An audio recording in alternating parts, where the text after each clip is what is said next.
Hello, all you beautiful angels of God.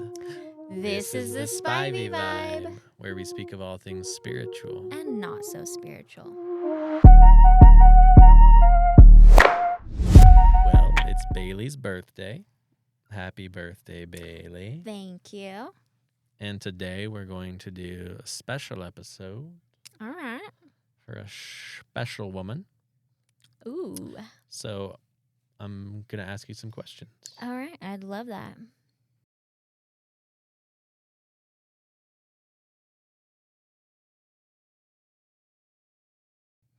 Okay, so first question. Tell me, I guess it's more of a statement.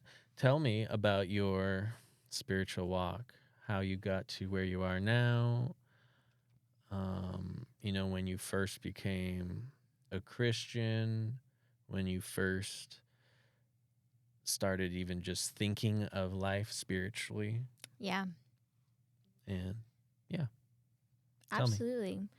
Yeah, so I don't know. I feel like I've always been a spiritual person. I kind of have a theory that all children are spiritual, like not in the framework of like necessarily religious, but children I feel like have a connection to spirituality that isn't intellectualized, you know?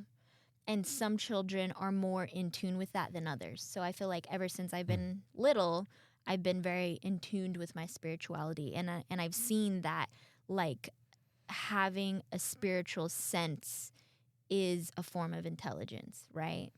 Yeah. So yeah, so being pretty young. Well, I feel like I agree with you on that. It's almost like because when we're first born, we're just fresh coming from source, coming Yeah. from the universe. Mm-hmm. And so like there's that afterglow almost. It's like pixie dust in Peter Pan or whatever. Like there's still a little bit there, so they're like kind of flying, but it's fading. Yeah. And then once it like fully fades, that's when like in our society you're an adult now, which I consider now you're like spiritually dead, and now you have to be born again. Right. There's like the whole You have to like journey back to God yes, situation. Yeah, back for to sure. source, back to God, Yeah. back to being a child. Mm-hmm. You know. Yeah. So. Yeah. So, I did not grow up in a religious household, but my mother, my maternal side of my family is Christian. I think they grew up going to Baptist church a lot. Like that's the main denomination that they were a part of. Oh, I didn't know that because I've heard your grandma talk a lot about it. I didn't realize it was technically Baptist. Yeah, the church that they went to, and then when they traveled, I think they would join Baptist churches, non-denominational churches, So like whatever. But you're talking mainly like Mud Lake, Yeah, that was a right? Baptist In church. Mud Lake, Idaho. Okay. Yeah, yeah. And so I grew up going to like vacation Bible school every once in a while, going to Awanas, which is like Bible club. But it was more of just like a family activity. Like you would go to like a family reunion or like whatever, it's just like more of like a family activity centered around learning about God and stuff. Well, family reunions are usually like once a year at most. Yeah. So you're not saying in frequency. No, not a lot. So you didn't do it a lot. Is that what you're saying? I didn't. But Oh, over the years, Yeah. like by the time I'm 10, I've gone to maybe 8 different Bible camps and schools and like, would go to church every Sunday once in a while. Like, Oh, so like a camp, like you go there for a week or whatever. Yeah. Right. Okay. Well, when you're young, you don't stay over the night. That's like vacation Bible study is anywhere from like 5 days to 6 days. And the you kids come get home at the end. Yeah, the kids get dropped off and they get picked up. But, it's like camp for little kids, you Right. know. You don't go off to camp until you're in like junior high. Right. So I went to camp in junior high with my cousin. And then in high school, I didn't because by that time I was more concerned with building my identity and doing fun stuff. I'm not saying camp's not fun because camp can be fun, but, yeah. Right. So, yeah, I feel like with spirituality, my mom was really into the new age, not like hardcore, but definitely into like astrology, horoscopes. She didn't really have like a lot of tarot or like super witchy stuff, but just average generic new age stuff. And then Christianity. So one might say a basic witch. Basic bitches. Yeah, something Sorry, I along had the to. lines. It's been forever since I've gotten to use that term. Oh yeah, You know, that's funny. you're basic. You're basic. It's funny. I used to like. Do you know what a brevet is? As a type, it's a way of making a latte. It is, yeah, a latte that uses half and half. Oh, that's all it is? Yeah.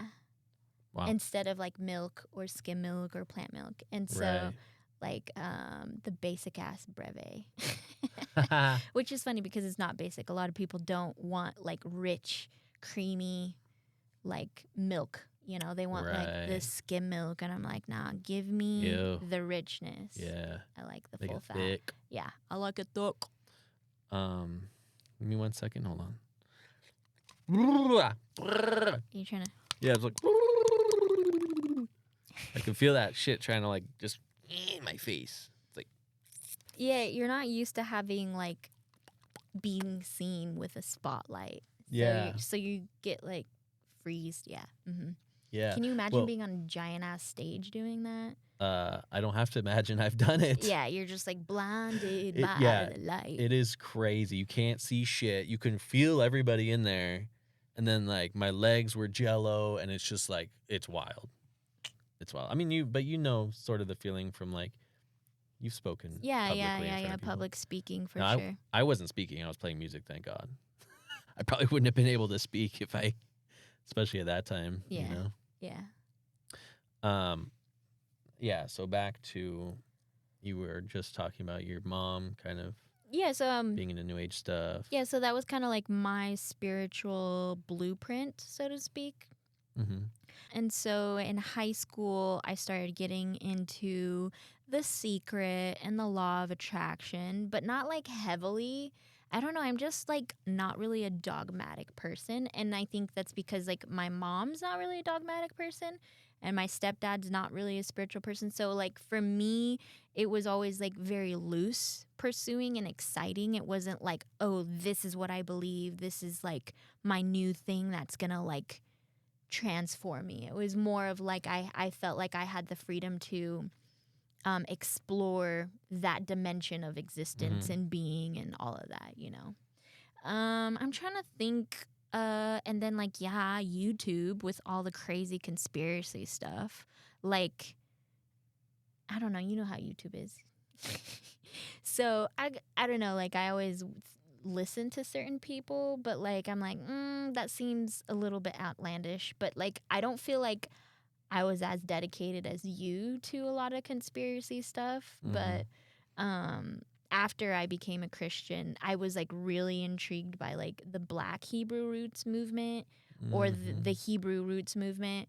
But like once again, way too dogmatic for me. Like it was a bit much, Yeah, a lot of those guys are very intense about what they believe. Yeah. So there was this one couple, I can't remember. Her name is Lee, and I don't remember what his name was. But they were kind of like Hebrew Roots movement a little bit, and they had a really cool Christian YouTube channel. I may have come across it. I bet you did back in the day. Stumbling upon the Hebrew Israelite movement. Probably. They were less like extreme like cult mentality. Yeah. They were more like educational and I appreciate the energy. It's a lot of very masculine energy, a lot of rebellious. There's a militant. But considering history books being changed, right? The winner of wars writing history, slavery, and slavery on multiple levels where we're still going through it, black or white, whatever color you are. Right. And so I appreciate the energy, but with all the groups, I can sort of see where they go wrong into stumbling into being militant about being black and white, basically being religious, Yeah. where it's like there's a clear line for me, sometimes not so clear, between what is religious and what is spiritual. To me, those two are opposites, Yes. even. Mm-hmm. Even though religion can carry a lot of the same truths, Mm. it's the spirituality is more of a free energy, which I believe you're expressing, in your expression, like you being a very free Yes. spirit. I mean, one of the first things you told me when we were dating, you had this, it just stuck with me, and I already know you know what it is because I brought it up multiple times, where you said this term. I'd never even heard this term before, but you're like, yeah, I'm not a loyalist. And I was like, okay. That just kind of, right when you said it, kind of rubbed me wrong. I was just like, that's not really necessarily the first thing that a man wants to hear the woman that he's currently interested in or currently dating say. Like, I'm not a loyalist. I'm just like, okay. In my head, I'm just like, okay, that's a little bit of a red flag. Like, I'll just, Yeah, I feel like reflecting back on that, there's a lot going on with that. But I think now that I learned what my attachment style is, and which is? I'm an avoidant attachment and you're an anxious attachment. And what is this from? I've like heard it before, but I've never. It has to do with, like, I'm pretty sure, different forms of therapy. Okay. But each person has an attachment style that's intrinsic to the way that they connect with people, and it comes from your lived experience as a child, right? Sure. Like you always talk about those first 7 years. That's when you gain your attachment style, Right. and it obviously it is. It's not like a copycat from your parents. It literally is a product of the environment your parents produce. Right. So the answer of the equation. Correct. Mom, dad, yes, environment, and you get your experience. It forms your attachment style. So how many are there? Do you know all of them? No, but one is healthy, a healthy attachment style. So, you don't see that one a lot. Well, kind of. Yeah, it depends on. We all mix, right? Right. It depends on how healthy you are. You have a healthy attachment, then you have avoidant, you have anxious, and then anxious avoidance. Oh shit, that's like the worst one. You're just a mix of. Yeah, it's a really challenging one, but I think my attachment style is avoidant, as in when you are faced with fear or challenge, it's fight, flight, freeze, or fawn. Yep. And the anxious avoidant is fawning, just to let you know. So and I'm a fleer. So right. You go your coping mechanism apathy. It's what I've seen. Like you just go into the zoop. Yeah, that's avoidant. I don't give a fuck. But that's here's avoidant the thing, attachment. babe. Yeah. I think I'm avoidant. What was the other one? Anxious avoidant. I think I'm that one because I've seen in my life where it's like, there's the fawning, whatever, but then I would get into the state where, depending on like a balloon, like that balloon pops, and I'm like, I don't give a fuck, and like it's just so cold and like dangerously nihilistic. I mean, especially when I was a teenager, I was dangerously nihilistic. Yeah. So I would say I'm that lowest category. Anxious avoidant. Yeah. Yes, it is. Yeah, we could totally literally do a whole podcast on that. So yeah, we should look into that more and have some conversations about that. Yeah, when I said I wasn't a loyalist, I was just letting you know that, like, if you hurt my feelings, I'm fucking I'm not out afraid of to here. leave, motherfucker. Yeah. And don't act like, don't pretend. You're like, I don't need this. Yes, and also it's like, don't try and trap me, because if you try to trap me, I will flee. Right. Yeah. Yeah, and that's definitely respectable. Yes. So I was letting you know. Yeah, and I think to some degree, whatever emotional maturity level or whatever, I didn't receive that. But to some degree, like in my soul, I did receive that, and it made me respect you, even though I didn't like it. You know what I mean? I didn't like it. It's like, on the flesh. But like in here, I'm just like, okay. Especially with my, other experiences with women, because by the time, when we met each other, at that time, I was like, I don't need to be with a woman, I was still like a baby Christian. I was getting more and more zealous and just like I had a very experiential relationship with the divine. So I'm Mhm. like, you know, Well, I'm talking with God and I'm just like, I don't need women. I'm not looking. I'm not dating. I'll be celibate. I'll be celibate for the rest of my life. And then we meet. You know what I mean? So it's like I think we both from our past experiences came to yeah. that place of like, I don't Yes. need this. This isn't what's going to fulfill me. I know what's going to fulfill me. This is nice. Yeah. But also I feel like, and I feel like you and I have had this conversation before, but you and your relationship with women is is different compared to like the men I've dated in the past. Like How as so? as in everybody has their things that they're excited about, Mm. and you just know you're a boy, right? You've had friends where like they just love girls. They've loved girls I'm not a since boy. I'm a man. they've loved girls. They've loved female attention since they were young, right? Mm. It's like important to them, right? Whereas Whereas for me, I'm like, I you, got my guitar. yeah, I got you my. like of course you like women and like you want to be around women and you're attracted to women, but like women aren't like a huge deal for you in life. Yeah, Where there are that's true. like a lot of men that I've dated, like they love women, and I've had to learn that they have a special infinity for women, you know? Affinity. Affinity as in, yeah, as in like they, for them to have fullness in their life is to have A female woman. female companionship, Right.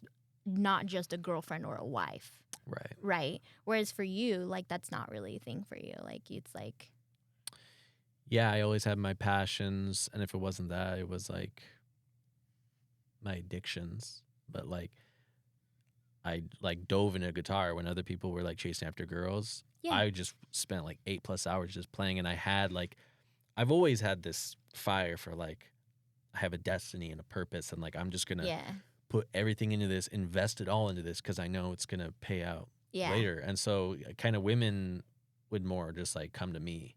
I right, wasn't out chasing; right. they would just kind of step into my life. You in it, you exude that masculinity because you have kind of that detachedness, right? Like women Mm, just come to you. right.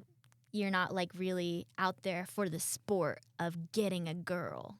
Like there's Yeah. lots of men out there that are like that. But there's also lots of men like you who are like, I don't know, like yes, women are important to me, but like I could probably go without, sorta.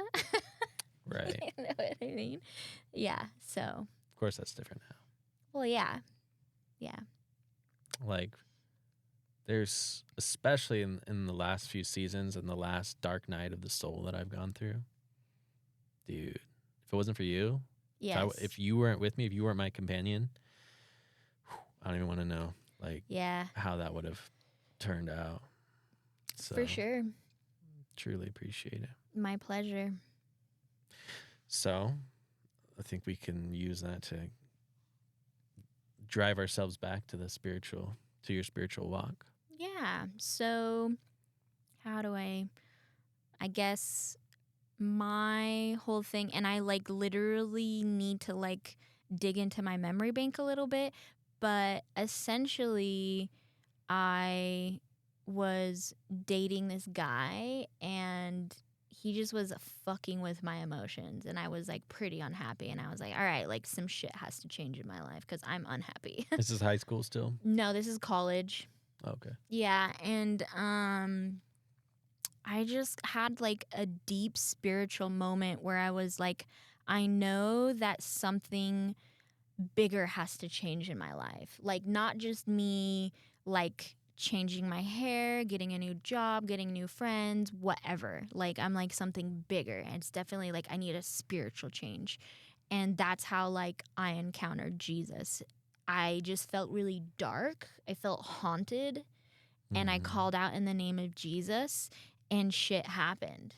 Like I literally had an anointing experience where I could literally feel warm, hot, glowing from my head down, like yeah. protecting me. Yeah, yeah, And yeah. then I was like, well, I mean, With a that could, peace, right? yeah, I was like, that can only be attributed to Jesus. So I just was like, it was real, very tangible.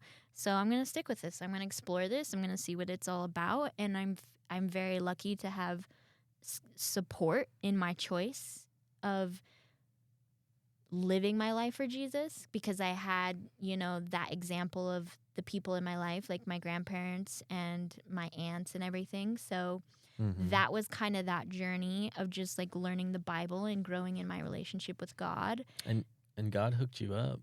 Yeah. Hooked you up with a great mentor, Yep.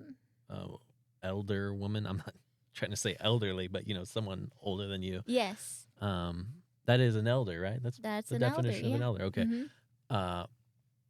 And hooking you up with a job at the church, which is where Yes. she was. Mm-hmm. I remember when you told me, I was like, wow, because I had my own story of how God would just move and shift everything around, and just put me in these perfect spaces for my spiritual growth. And then I'm like, you tell me your story. I'm like, dang, yeah, he really just like plucked you and just went, boop, Boom, right there. just hooked you up. Super hooked me up, because I feel like the community that I got to join Mm-hmm. was, to me, what biblical Christianity looks like, which is helping someone along their journey to shed the things that no longer serve them and to really live for the way that God created you. And that takes time, and you need other people to show you. You need a place to like admit. You need a place to grow, and not only just like, how do I say this? You want to subtract and add.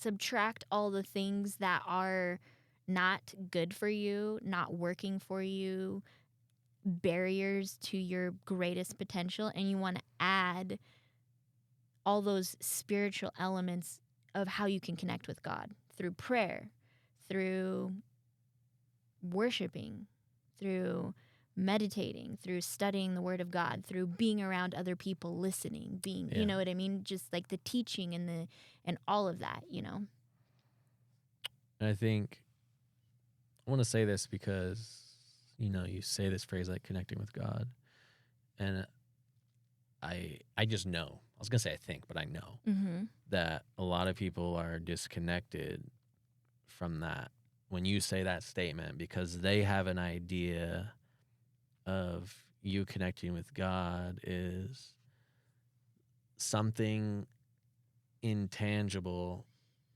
that you're connecting with God out here somewhere. Yeah. And so they're very disconnected from that. Whereas, are we having an experience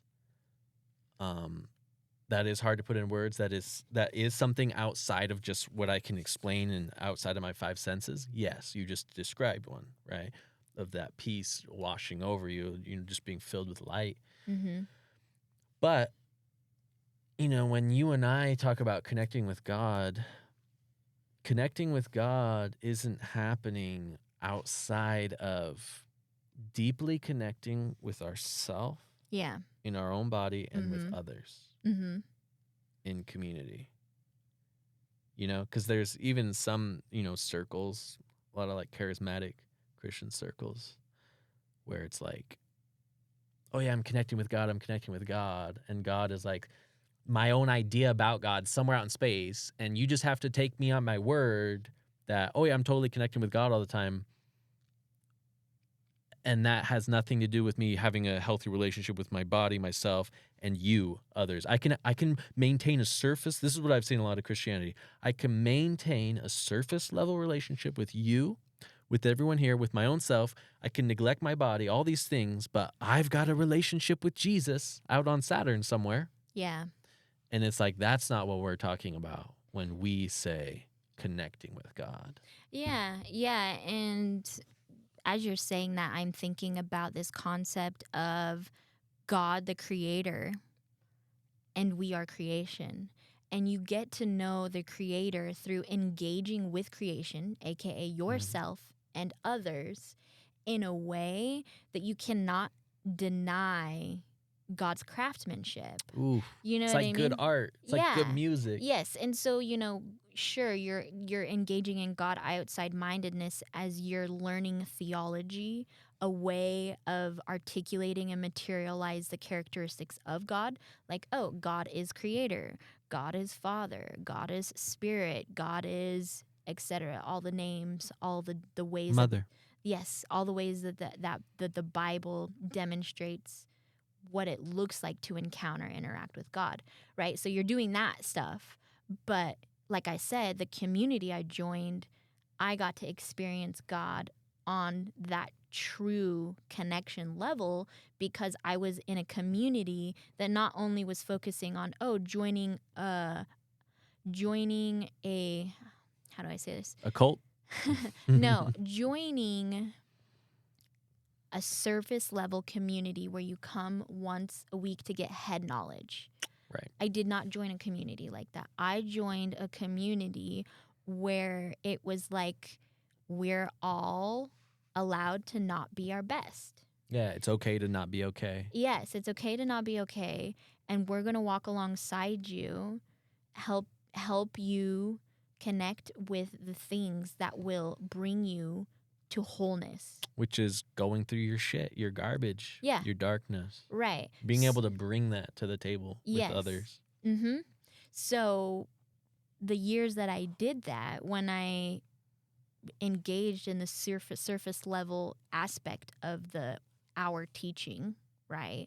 The our head knowledge dump, it was not the most important thing because I literally developed true relationship with people other days of the week, and it might just be my character, but I developed a practice of prayer on my own, and I read the Bible on my own. Like I didn't come to It wasn't being spoon fed to you. Yeah, I didn't come to Christianity expecting to have a spiritual transformation by coming an hour or two every Sunday. I just didn't have that expectation. You know, but that was because like you said, like God just plucked me into a community that already had that true transformational Christ. How ecclesia, is that how you say that? Is it church? Yeah. Ecclesia. I right? usually pronounce it ecclesia, but I think Ecclesia. that's probably right. I've never actually heard the actual pronunciation. I as think far it is as I know. ecclesia. You're right. Ecclesia, which is Great, body, great congregation. band, great music. Yeah, also if you great. have not heard. Yes, great Christian music. Look them up on Spotify. Ecclesia. Yeah. Yeah. It's definitely not boring Christian music. No, it's got a vibe for sure. So, yeah, and I feel like my time there was exactly what I needed. Mm. And it was very special. I didn't have to work really hard for it. God just was like, I know what you need. I was open to receive, and boom. Bada bing, bada bang. Yeah. And that's where we met. That is was where we within met. that community. Mm-hmm. Which was amazing. Yeah.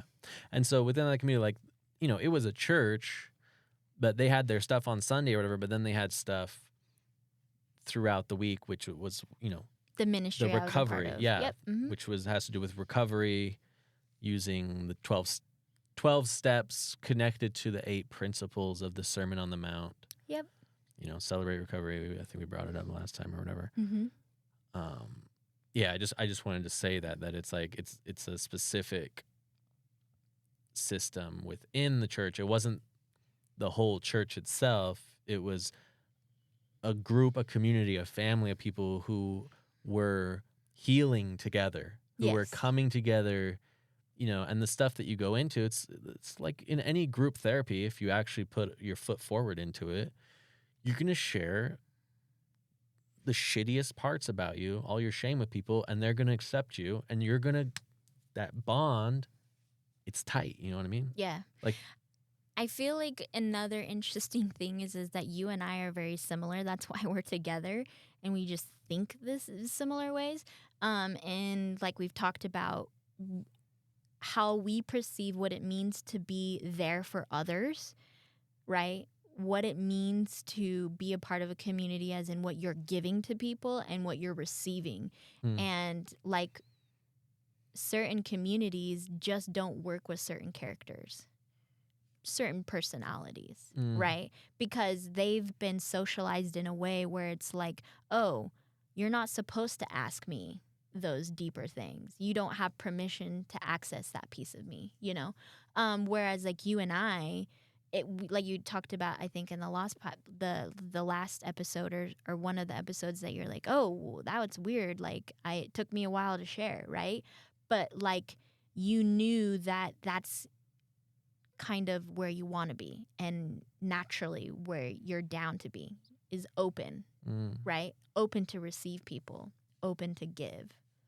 And I think for some people, right, we're so hurt that we're like, nope, never, ever. Yeah. So, yeah. Community is about giving and receiving. Learning from someone else, show an example of openness, right? And then you also demonstrating openness. Yeah. Leading by Openness, example. Vulnerability. Mm-hmm. Yeah. Yeah. And I feel grateful that in our 20s, that's what we've been doing. Yeah, like that's where man. we've been spending time. Every Friday night. Yeah. To be in your 20s, to show up every Friday night for that. Yeah. That's big. And that's amazing because, you know, a lot of the people that are doing that are, you know, 40s, 50s, some 60s, 70s, and they're starting this process. And they would tell me the same thing all the time, like, man, you're so lucky, you're so blessed to be getting this now. Yeah. You know what I mean? Absolutely. Like what I wouldn't give to like go back in there. Yeah. In which I'd remind them, dude, your story's perfect. Like you were supposed to go through. Yeah. All that stuff. It doesn't make me better than you. Like no. And that's the place that I feel like we've grown a lot, is just realizing like the whole story is not only a good story, but a perfect story. Blemishes and all, darkness and all, like the story that is your life is perfect. It's all happening in perfect timing. Everything that you've gone through is a part of this eternal divine process that is ultimately, I would say, heaven. It's the experience of God, of truth, of life, of heaven. That's the human experience. It is a human experience. And I just was listening to a video about the complexity of the human experience. We're not honest with ourselves of how complex things are, because we're always striving to understand. So we try and make it linear and simplified as much as possible. But you got to have space for the complexity. And the mystery in that. And the mystery. Yeah. And so, you know, the crazy thing about you and I meeting is we're dealing with all of the issues up to that point in our lives, but we're also exposed to like middle-age problems, which is like divorce. Like we both sat in groups with men for you and women for me who are going through a divorce or recently divorced. And that was interesting because, you know, both of our parents are divorced. And to be an adult supporting another person through that season and really having compassion, you're not really wrapped up in taking sides and all of that, like just to sit with what's going on in someone's life. Really, I feel like for you and I was like training grounds for marriage. Of like how to do a relationship. Right. You know? Yeah. And I think that I learned a lot through other people's mistakes. And I feel extremely blessed for that. Yeah, amen. I feel like, isn't that what it's all about? Like connecting with your elders. Yeah. Like they give you they're able to pass down wisdom to you, not even through what they did right all the time, but through what they did wrong. Like what they did wrong can be a blessing to you to build you up. Yeah. And not judging them. Like sitting with them in that pain and those really difficult situations and choices, and having compassion and seeing why they chose what they did in those situations.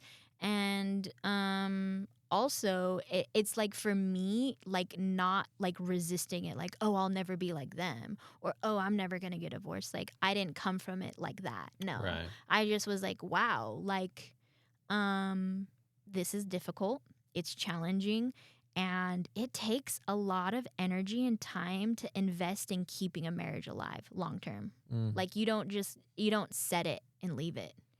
Yeah. You don't just set it and expect it to thrive, you know. And you both have to grow together. And in growing, nature teaches us, seasons teach us. Exactly. In growth, there's death. In any kind of birth, there's death. And your marriage is going to be a series of deaths and rebirths as you grow together. Yes. And so you're going into that darkness together. You're going into that pain and stuff together, and then coming out the other side. And that's an intense experience. It is an intense experience, and I think whether, you know, it's you or I or someone else in our life, like I feel like I got like the grit.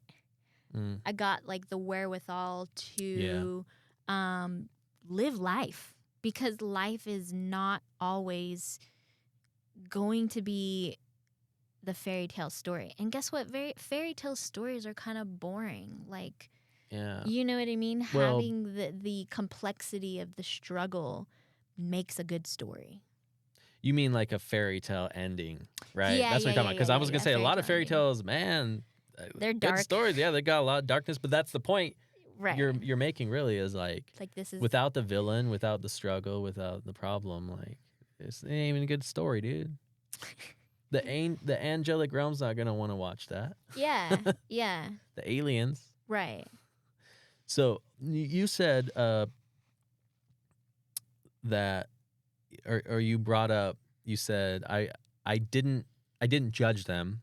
You know, I didn't look at their story and say, oh, I'm never gonna do that. And I just wanted to comment on that and say that I think that is a very silly, prideful, selfish way to make oneself feel better about oneself instead of being present with someone in their pain and seeing yourself in them and seeing them in yourself, Yes. which I define as loving your neighbor.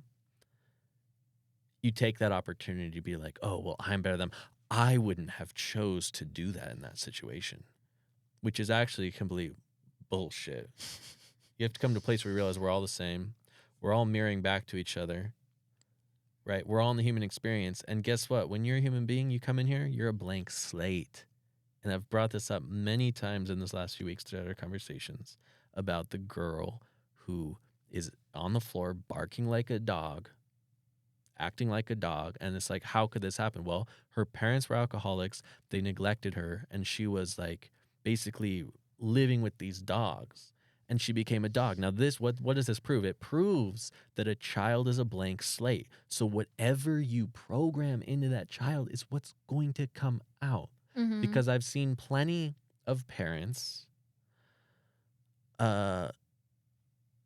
basically look at their kids and be like, what the fuck? Like, look how you turned out, man. And then holding them responsible.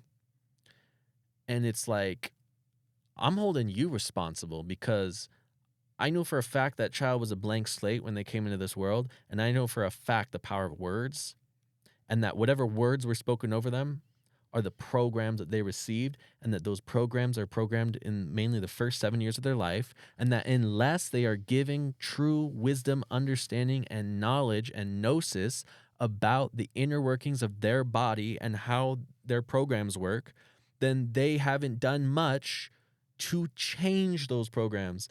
Who is out here preaching? Who's in the schools teaching the kids this wisdom? No one. So what are they given? They're left with the programs you gave them. And chances are you weren't working on your shit.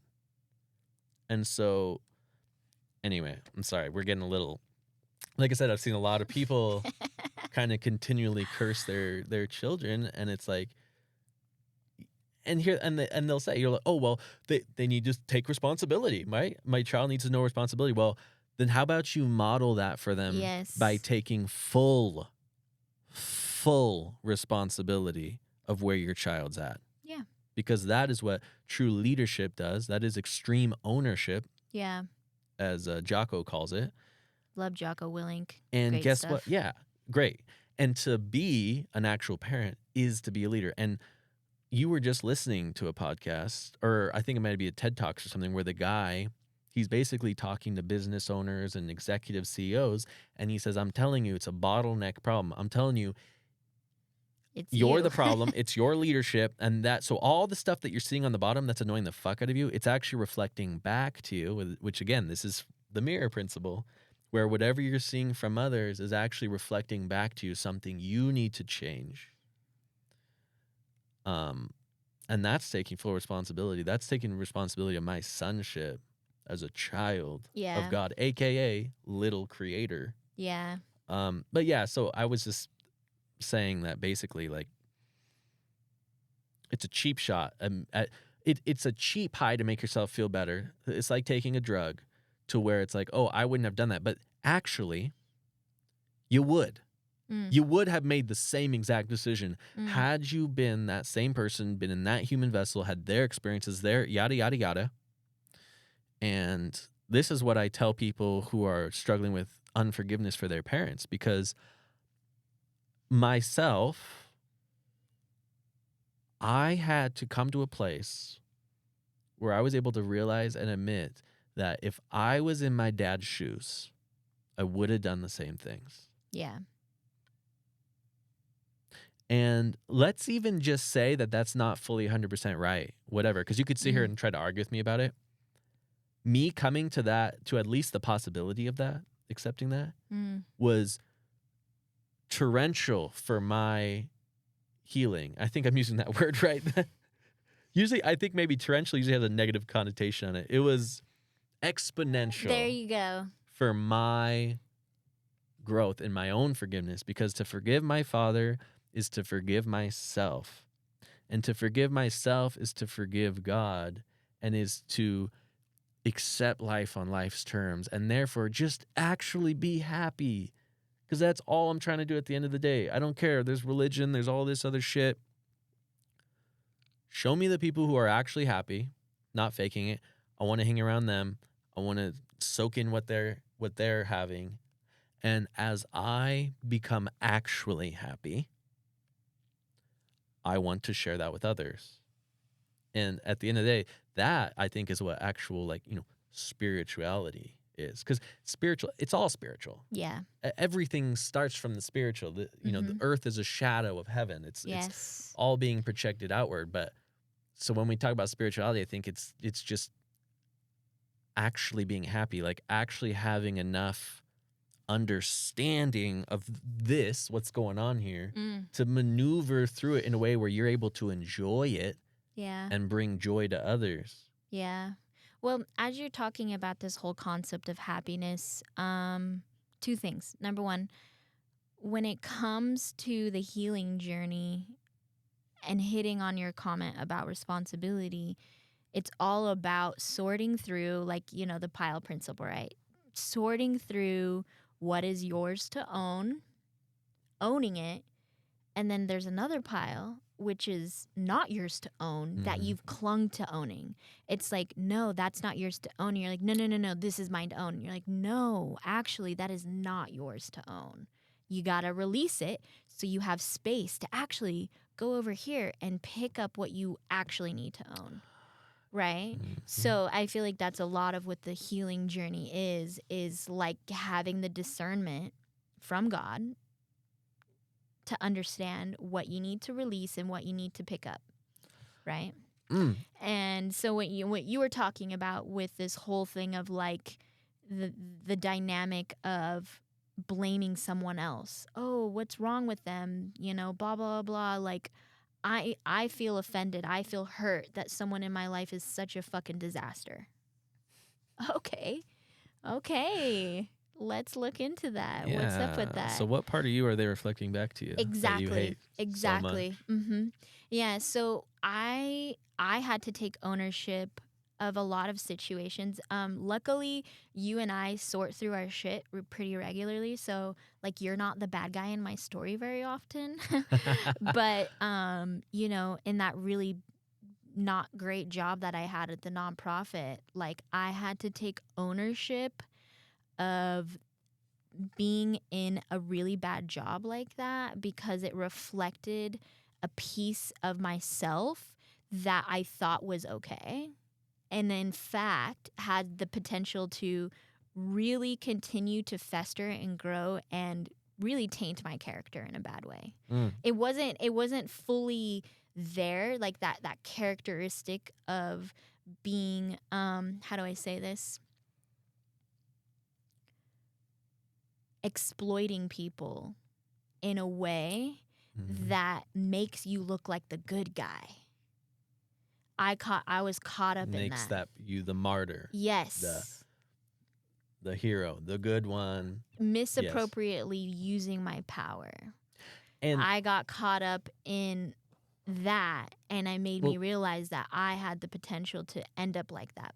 Well, let's just say this real quick. Yeah. To give context. So you had multiple times, and this was one of them at this job. Where, Yes. So you're a 33, master number 33. You're a leader. Yes. I'm a leader. I'm an 11. Power couple. So you've been put in these different situations where you've been put under certain leadership where you were basically in this school where you were basically being shown like, hey, this quality that you have as you grow as a leader, if you continue to leave this unchecked, this is going to be you in the future. Yes. And you had the humility to see that, receive it, and use the mirror principle of not just being like, oh, my boss is an asshole and they're dumb and fuck them. No, you were able to see yourself in them and be like, oh, I need to work on this so that I don't hurt someone when I'm a leader, so that I don't hurt someone the way she's hurting me. Yes. And hurting the other people, and ultimately hurting herself. Hurting herself. Yes. And I was like, okay, this is one of the most terrible experiences I've ever had. And you could say I could own the victim. Totally. Right. Right. But I chose not to. I took ownership of that nasty experience. And I realized that even though you took responsibility for her actions in that sense. Yes, I did. And through that, I preserved her dignity and my own. Ooh. And it was not great. It was a terrible situation. I was not happy. But I chose to take ownership and grow and leave. Oh, man, the leaving part was so fucking good. I love to leave. She's not a loyalist, folks. Yeah, that I like the exiting, the getting away. I love that. You part. like a good exit. Oh yeah, I do. It's a good book. A good exit. Well, Henry Townsend and the other guy, the two psychologists that wrote what's their biggest book? It's Boundaries. How to Have Boundaries. Yes. Is that what's called? How to Have Boundaries. Something about boundaries, or literally it's just called Boundaries. Or Boundaries, yeah. And then Boundaries for Your Soul was their second one, which is really interesting. Boundary for the Soul was not by them, actually. It was by a female author. Really? Yeah. I think one of them co-wrote with her, but it was a female. Oh, that's what it was, yeah, because I remember it was two authors. Yes, but the main author is a female, I think. But I see. The other two gentlemen. Yeah. Well, they have a book called How to Exit or something like that, or Good Exit or something. Yes. And closure. I really enjoy good closure. Yeah. I think you helped me a lot learning how to. I feel like closures is one of my core strengths for sure. And I could always grow in it, but You're a closer. Yeah, man. That really got you pumped up. I get really excited because, for me, I see people really struggling through life, and that's because they haven't received closure. They didn't allow that chapter of their life or that relationship to fully come to a good end. So they're always carrying it. It's always loose. It's always like, oh, I'm always having to literally exert mental and spiritual energy to keep this channel open. And I'm distracted. It's like a leak in your bucket. We got to really go into that and turn that into a course. Yeah. I think, once again, if we're talking about happiness, that's I think, a huge thing for people. Yeah. The other thing with happiness that I feel like I'm really learning right now is as I'm literally saying I'm learning right now, it's more like I'm learning again, which is I know the feeling. you don't gain happiness by avoiding suffering. You don't gain happiness by avoiding suffering. And I spent a whole summer saying like, oh no, I don't want to do that because that's not going to make me happy. Oh, I don't want to do that because that's not going to make me happy. And then I was like, I'm not happy because I'm like striving to have it, which is actually a reminder that you don't have it. It's like this, it's this piece where you're trying to obtain happiness, right? The pursuit of happiness. But in your pursuit, you're defeating the fact that happiness just is. Yeah, you're literally telling yourself, others in the universe, that you I'm, don't have it. That I'm not happy right now and I need to obtain it and gain it. Yeah. And go fucking claim it. Yeah. That's why it's called be happy. Not you don't do happy. become happy or do happy. You don't do happy. You be happy because it's what you already are. It's your essence. I was just thinking today, I was talking to Daniel and I was leaving him a voice memo. Are you allowed to say his name? He doesn't care. Trust me, he does not care. Okay. And I was telling him, his voice means God is my judge. But it also means beautiful. And I beautifully wrapped up kind of everything that was in there that I was telling him about, judgment, justice, balancing those scales. And, I was saying you need to just be you. Like, and beautiful, you've heard be beautiful. Well, I realized that word is like be you to full. Be you to the full. Yeah, I like that. That's good. Because the thing is, it's one of the codes in the Bible is like God created the creation. He said good. God created man, male and female, and God said it was very good. And really what it is I like to say perfect, because there's a divine definition of perfection that's different from ours. And we have to give up our current definition of perfection to realize that there is a greater definition of perfection that is beyond my current scope. In fact, it's always going to be on my scope while I'm in a human body, but I can tap into it and I can then channel that perfection by realizing this is what is. Life is what life is. I am what I am. I am that I am. And that's perfect. Otherwise, it wouldn't be.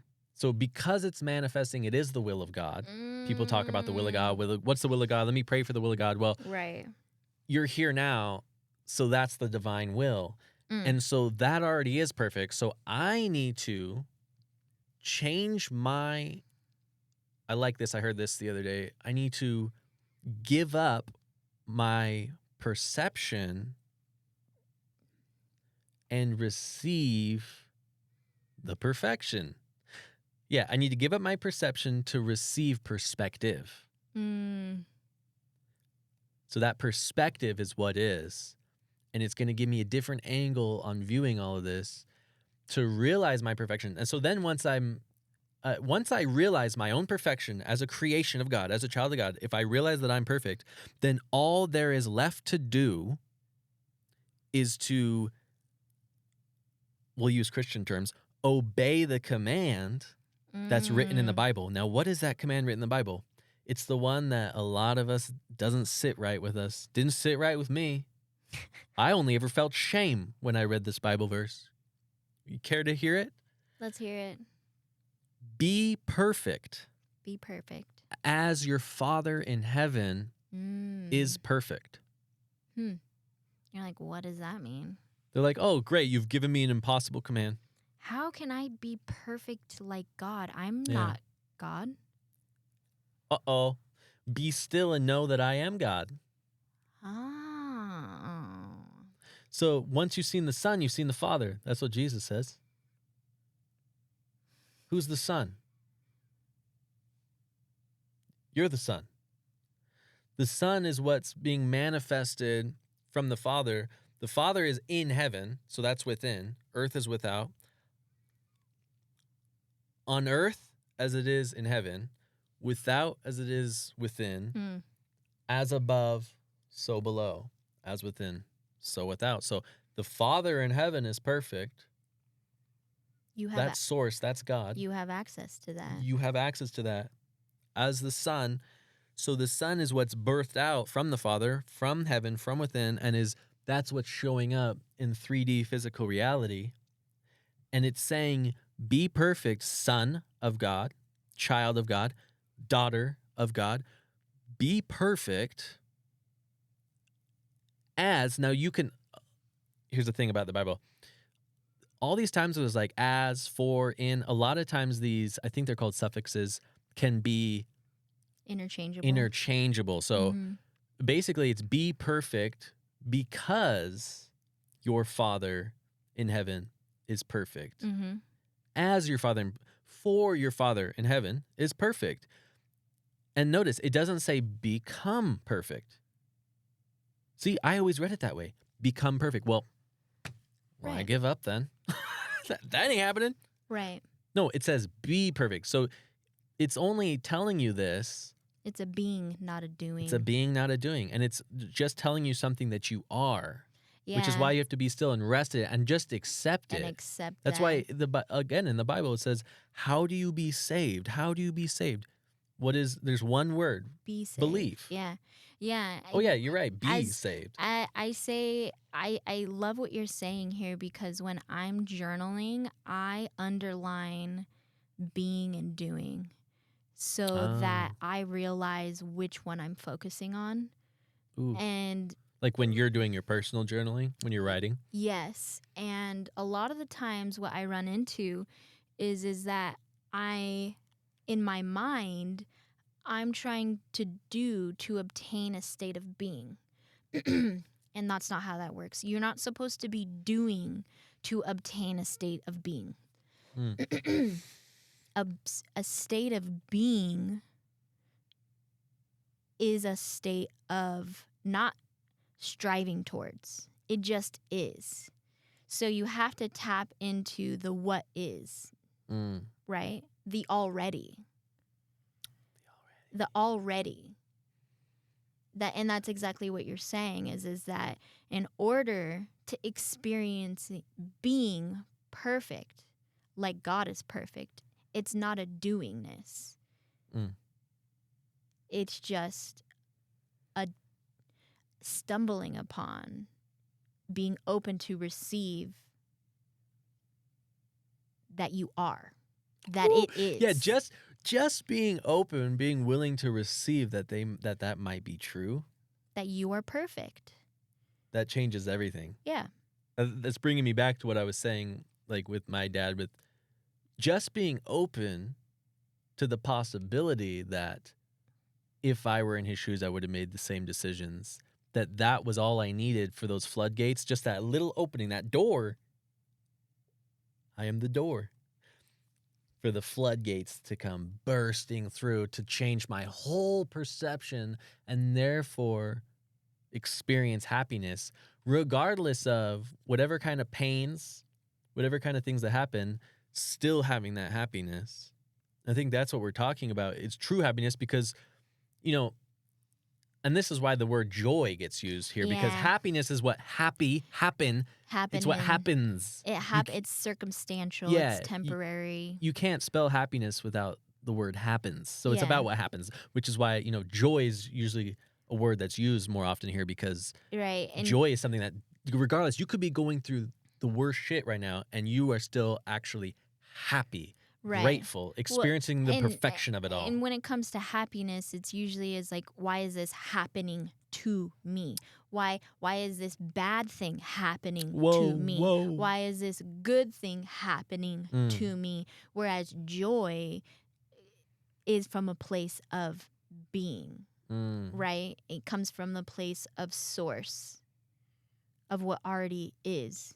You just have to enter into it. And once again, not entering into it as in being, like you are physically moving into it.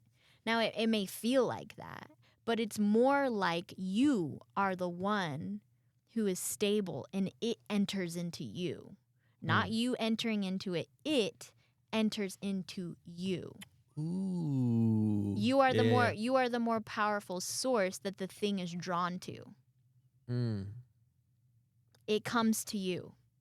It comes to you. Happiness and perfection comes to you. So that makes me think of, right, there's a story of Jesus that's given to us, but that story is a parable, right? Jesus speaks in parables. Well, him coming to you, his whole life is a parable to you. Mm-hmm.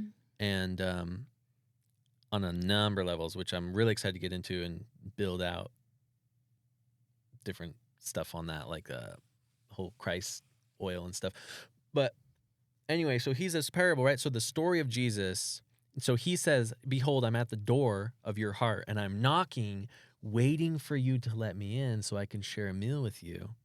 That's what I thought of just now when you were saying that, because I was already thinking of my About- acronym for joy. You mean like about like, are you going along Well- the lines of like salvation coming to you? Well, think about it. So the story of Jesus is meant to bring you into a deeper reality of yourself. That's why he also says, I am the door, right? So, but I was just thinking, like, so if that story, that parable, right?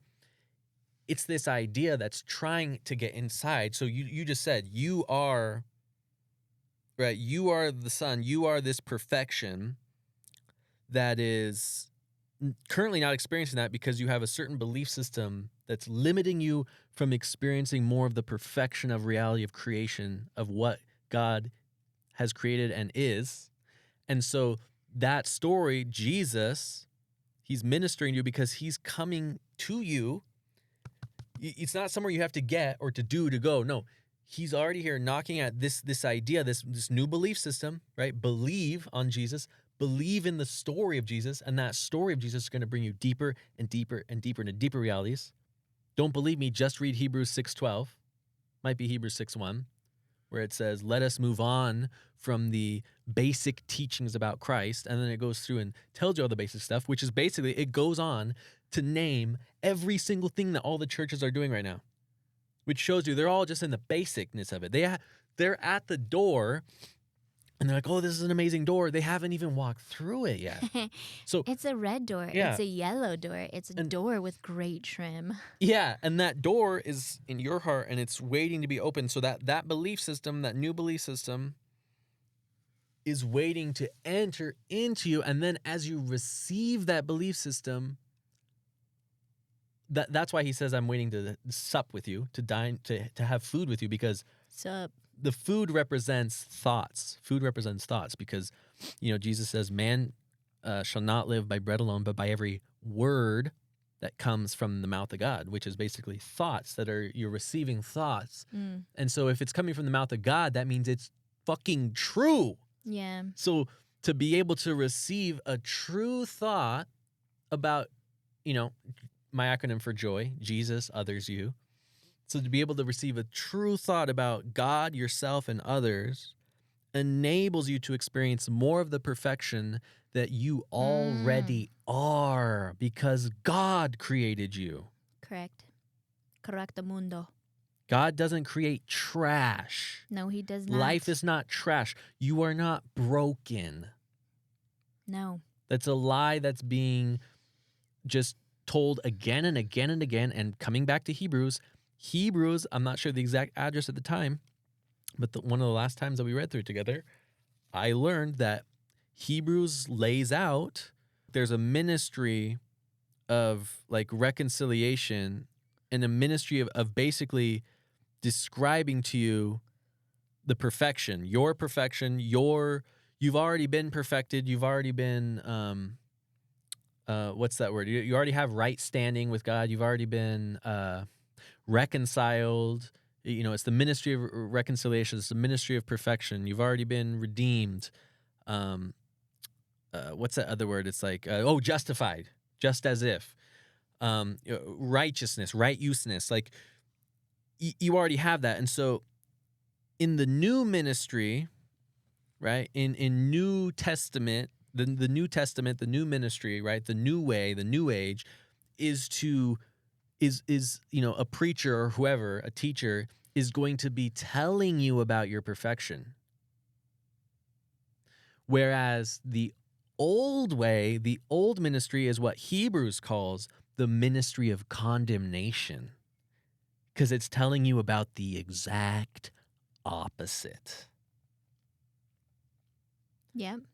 And I could take that a step further with one of the verses that I keep bringing up about the serving two masters. I'm not going to go there, though. That's a whole nother, we could just, we're almost there at 80. A lot of good stuff. So do you have any final thoughts on that whole smorgasbord of delicious manna? Yeah, I mean, it's very interesting how our concept or our understanding of salvation is very man-centered. And yet we say we worship Christ as the Savior, and yet the advice that we tell people is all about you, about man. It's about the human. The human doing. Yeah, the human doing to receive salvation. Oof. Not just literally that Christ comes to you, pursues you, and all you have to do is receive it. There's nothing you can do to obtain salvation. And yet that it's all of the semantics and confusion about getting to a place of salvation. Yep. It's I don't know. It's that confusingness when you're trying to connect with God, connect with yourself, of like, oh, well, I have to do. Doo-doo voodoo. Yeah, there's nothing you need to do. And in fact, you should probably do less. Yeah, because that's a bunch of doo-doo. Yeah. Well, I've had on multiple occasions, someone will come and they'll be like, hey, so-and-so accepted Christ today. So-and-so has accepted Christ. And I would say, you know what's better than that, though? You know what's actually better news than that? Christ has accepted so-and-so. That's the message of the story. Yes. You are accepted. Now, the more you accept that fact, the more you experience how accepted you are. And it compiles and it gets better and better. Yeah. Ever increasing glory. Amen. Well, my love, what fucks with your vibe? What fucks with my vibe, babe? Do you remember? I thought you said something about... They can't hear us. I think you said something along the lines of like focus or something. Did you say? How ironic. I think you said something along those lines, didn't you? I don't remember. Sometimes, so I get in such an elevated state when we're doing this that when you ask me what fucks with your vibe, I'm just like, you're like, does anything fuck with my vibe? Well, that's what it's nice. I'm feeling pretty unfuckable with right now. Yeah. Well, usually it's like how this week's been. How, can you think of? Oh, I remember. It's how I felt when we first sat down here. That's right. Well, before we started filming. Yeah. Yeah, so, yeah. Okay. Just feeling uncomfortable in my own body. It's been winter, eating different kind of food and stuff and kind of laxing on my diet, on I should say. Yeah, diet health routine. Health. Yeah, Yeah. working out. So I haven't been working out as much. And so when we first got here, I was just not feeling comfortable in my own body. I'm pulling up my shirt. I'm like, ugh. So that really fucks with my vibe is when I feel that way. And then it's like a string of thoughts trying to pull me back into the same old toxic shame that I used to live in, right? Yeah. To try and get me to hate myself again. And so, I had to nip that in the bud. And part of it is just telling you, because I told you at the time that I was feeling that way. And then just redirecting my mind on truth of what we're doing here. And, hey, it's not that big of a deal. It could be a lot worse. You could be where you used to be. You could be over here. Hey, work out when you get home. You know what I mean? Yeah. Don't eat You cream have the power. cheese. Yep. You know what I mean? It's all within your control. Yeah. Yeah. And realizing it's in my control and that there is action steps I can take right now even. I feel like that brings me back to where I need to be mentally. Absolutely. What about you, birthday girl? What fucks with your vibe? What fucks with my vibe is living in hope and not moving into belief, just like you were talking about. Mm. This hope, like wanting and striving and like, oh, eventually I'll get there, or oh, this feels really good that this might eventually happen, rather than praying on it and believing and trusting that God's going to bless me with it. And having that expectation. Yeah, not saying like, oh, I hope I'm worthy enough. I hope I'm worthy enough. I hope that XYZ works out. Rather than, God, I want this. I trust that you will work in my best interest. Mm. And that, yes, not clinging to my expectations so much, but instead, once again, being to allow life to be experienced and for it to come to you, rather than like checking in on it. Like, oh, what about Yeah. now? Is it time now? Oh, no. Am I worthy of enough now? No? Okay, I'll come back. I'll just kind of like continue to hope for it. Yeah. And I think one of the ways I know when I'm living in that faith state is that there's excitement, not Yes. anxiety. There's excitement because I have expectation. I'm already expecting for it to happen. I'm already believing that it's going to happen. Therefore, Yeah. I'm excited and I have peace, though. Yeah, it's like this, to me, being in a place of belief and faith is an active waiting, an active patience, whereas being in a state of hope and wanting is in an anxious, wasteful energy.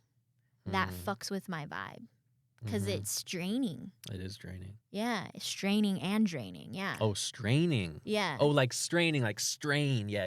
Yeah. Straining and draining. It sounds like we're talking about cooking or something. Right? Pasta. Yeah. What elevates your vibe, my love? What elevates my vibe is what happened last night. Wink, wink. No.